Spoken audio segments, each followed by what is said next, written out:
In the heart of Lagos, tucked behind a long high gate and surrounded by trees, stood the mansion of the Adewale family.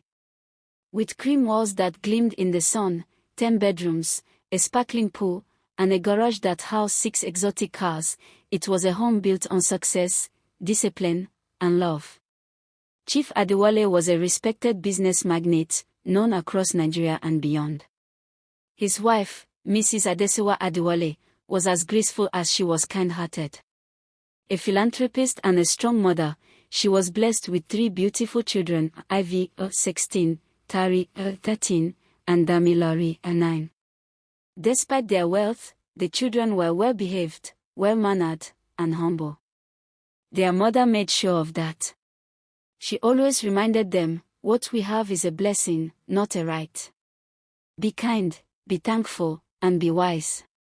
But among all Adesuwa's qualities, one stood out the most: loyalty to her best friend, Eni.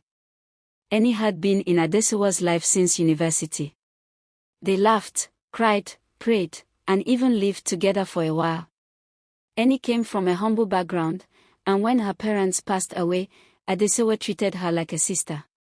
When Eni found love with a man named Sunday, it was Adesuwa who paid for the wedding, lavish and colorful. She gave Eni the honeymoon package, the bridal dress, everything. And out of love and nostalgia, Adesuwa also gave her boxes of her children's baby clothes, smiling warmly as she said, "These ones are too small now. Use them for your future kids. They carry good luck." Eni smiled sweetly and hugged her. But deep inside, she was hiding something dark and ancient. 3 weeks after receiving the clothes, Eni traveled to her village in Edo State. There, she went to a dreaded native doctor, Baba Itoro, known for working with spirits of the underworld. "I want their glory," she told the priest, laying the baby clothes on his altar. "Their future, their light, give it to me and my children to be." Baba Itoro touched the clothes and gasped. "This one no golden star. This one carry long destiny. Oh, this one gets crown of leadership." He mixed ashes, herbs, blood of a black fowl, and poured libation on the clothes. Then he said, "From this day, as your children grow, theirs shall fall. These clothes now belong to the spirits. Once worn by the stars, now will be gate to their darkness." And he smiled. "Let them taste pain. Let Adesuwa watch everything she loves wither." It started slowly. Ivy, the first daughter, once brilliant and graceful, began to forget things. Then she started hearing whispers. She would cry at night, saying, "Mommy, someone is calling me from the wardrobe. A woman in red wrapper, she's always combing her hair and laughing." Adesuwa thought it was stress.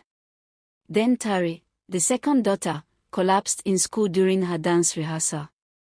When she was revived, her legs began to weaken until she couldn't walk again. Damilari, the youngest, started having night terrors. He would scream and claw at the walls, saying, "They want to take me. The man with no face is standing in my room." Doctors came. Pastors came. Therapists. Nothing worked. And the mansion, once filled with joy, became silent and cold. One night, while cleaning Ivy's room, Adesuwa saw a small red thread sticking out from the back of her daughter's pillow. She pulled it. Blood trickled from Ivy's nose immediately. Startled, Adesuwa followed the thread and found that it led into a hidden pouch sewn into the pillow, filled with baby clothes, the ones she had given Eni. Stained with black oil and ashes. She rushed to her husband, crying. Together, they searched all the children's rooms and found similar cast pieces, hidden under mattresses, behind curtains, stitched into clothes. Adesuwa was shaking. Her voice barely came out. It's Eni who did this." That night, as Adesuwa prayed loudly in the courtyard, a whirlwind swept through the compound. The lights flickered. A shadowy woman figure in red stood by the fountain, her eyes glowing like fire.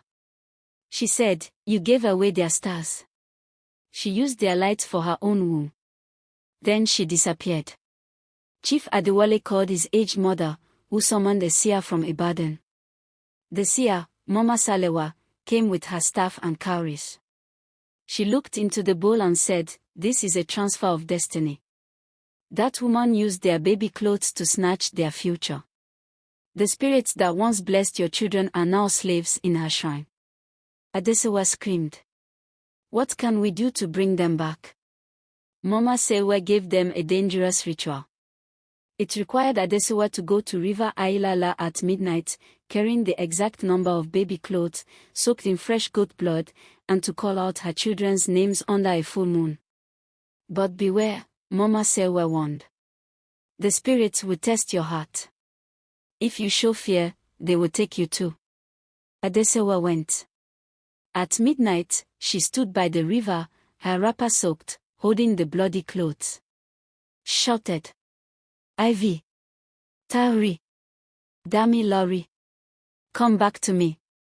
I call your light back from the mouth of evil." The river stirred. Mist rose. Then 3 ghostly childlike figures emerged, whispering, "Why did you give us away?"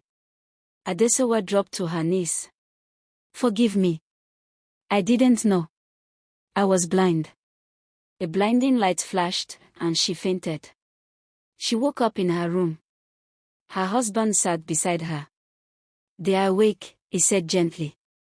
Adesuwa looked up, and all 3 children walked in, holding hands, their faces calm and peaceful. Ivy's eyes were clear. Tari stood on her legs. Dami Lari smiled. The evil had been broken.